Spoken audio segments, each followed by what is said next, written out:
ግንዝንዝ ነው። ግብጥብጥ ሴት አቅፎ ካላደረ ሰውነቷ ለቅጥ የሚፈታተነው እንደ ብረት ምጣድ እየጋለ የሚያስቸግረው እና ሰብለ ውል አለችበት። ሰብለ የጓደኛው ሚስት ናት። ጓደኛውና ሰብለ ከተጋቡ 7 ዓመት ሊሞላቸው ነው። ሰብለን አባብሎ ለመተኛ ብዙ ቀናት አልፈጀበትም። ያሸነፋት አተኩሮ በማየት ብቻ ነበር። መልሶ መላልሶ በማየት ብቻ። በአይኑ አጥር ሰራባት። ውብ ገሏን የሚያሞካሹ ቃላት ተጠቅሞ ለራሱ የነበራትን ፍቅር በጥፍ አሳደገው።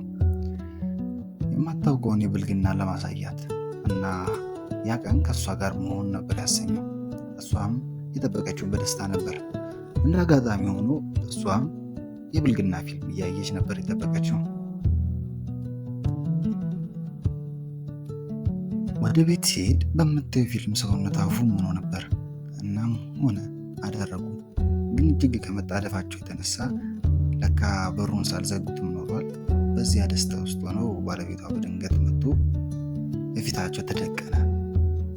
በድንጋጤ ውስጥ ሆኖ ወዲያውን ገላቸውን ቀዘቀዘ፣ ፈገግታቸው ደበዘዘ። አባወራው በከባድ ጸጥታ ተዋጠ።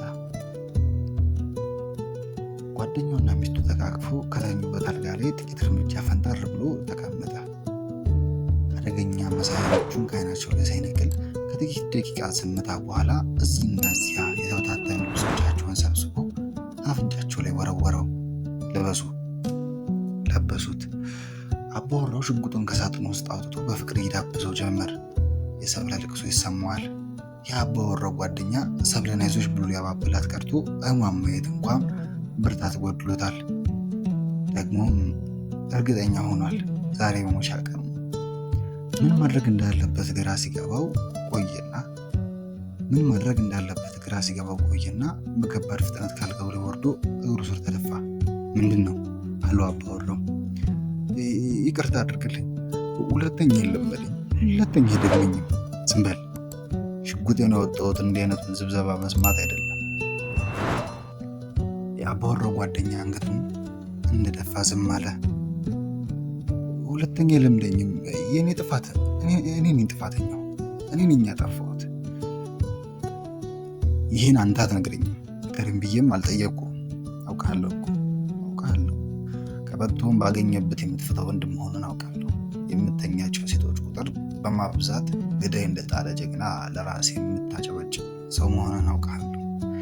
የማላውቀው ነገር ሚስቴንና የልጆቼን እናት መሆኑን ብቻ ነው። አባወራው ጥርሱ ማፋጨት ጀመረ። በዚህን ጊዜ ሰብለ ቤቱ በለቅሶ ሞላቸው። ዝም አላለችም። ሴትዮ ዝም በይ፣ እኔ በእንባና በለቅሶ ብዛት የሚሸነፍ ልብ የለኝም። ዞረ። ወደ ጓደኛው ፊት ተመለከተ፣ ቀረበው። አንገቱን በሽጉጥ ቀና አደረገ። አንተንም ሚስቴንም በዚህ ሽጉጥ መድፋት እችል ነበር። በተቃቀፋችሁበት አልጋ ላይ ረሳችሁ ቀደም እችል ነበር አለና የእብደት ሳቁን ሳቀ። ፍቅር እስከ መቃብር። ድንቄም ጓደኝነት፣ ድንቄም ሚስትነት። ያለሽ መስሎሻል፣ ተበልተሽ አልቀሻል አለ ሰውየው።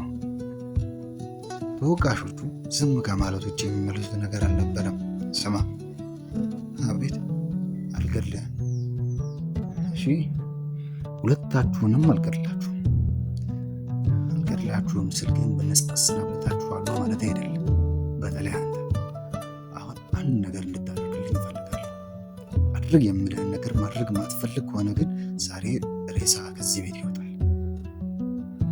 ምን ላድርግ? ተለሳልሶ ሊለምነው ሞከረ።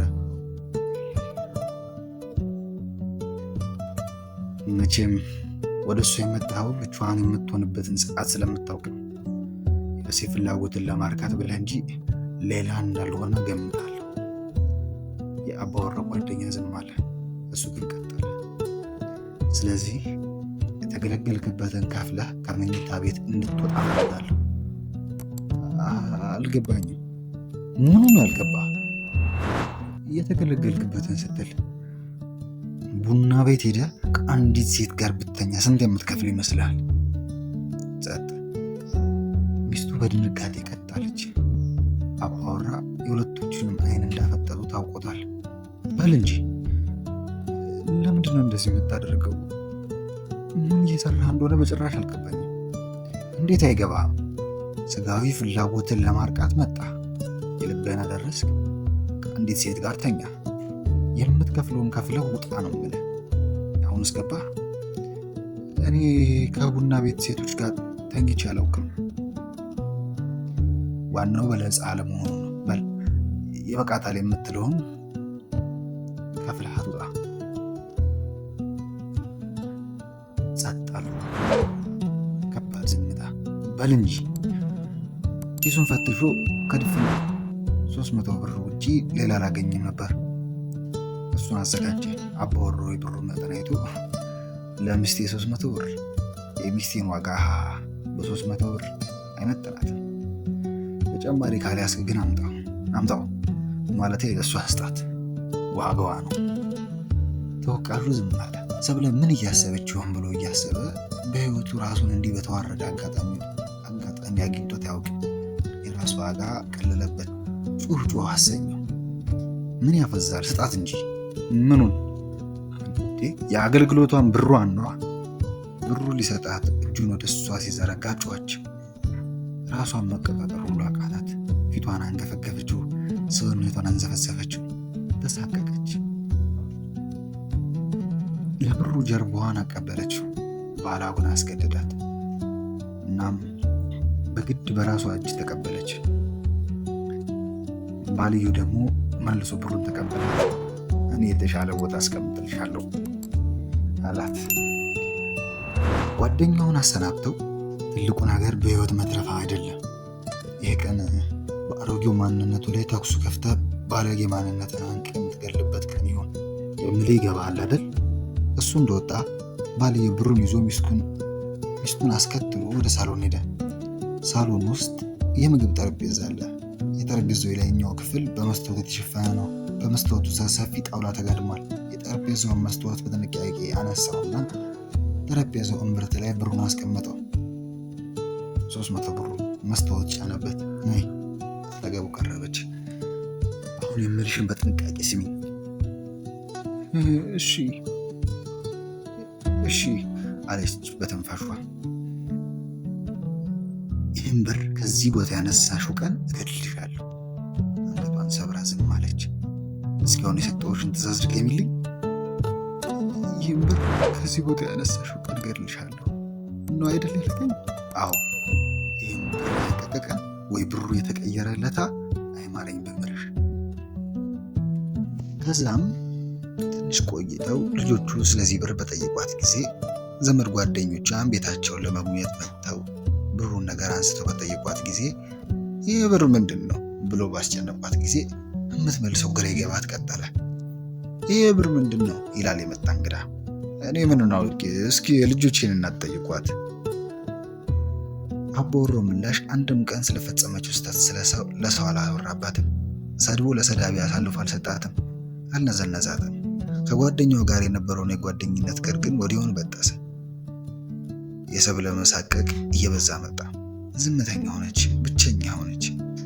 ከሰውነት ተራት ወጣች፣ መነመነች። የመለወጧና የመቀዛቀዟ ሚስጥር ብዙዎቹን አስደነገጠ። አንድ ቀን እኩለ ሌሊት ላይ ከእንቅልፉ ቀሰቀሰችው። ፍታኝ ወይ ግደለኝ፣ ፍታኝ ወይ ግደለኝ።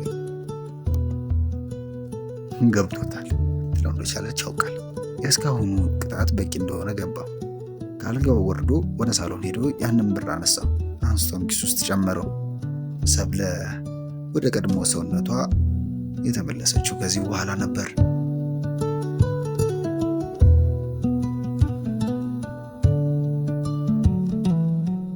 የምኝታ ቤት ሚስጥሮች በእንዳለጌታ ከበደ።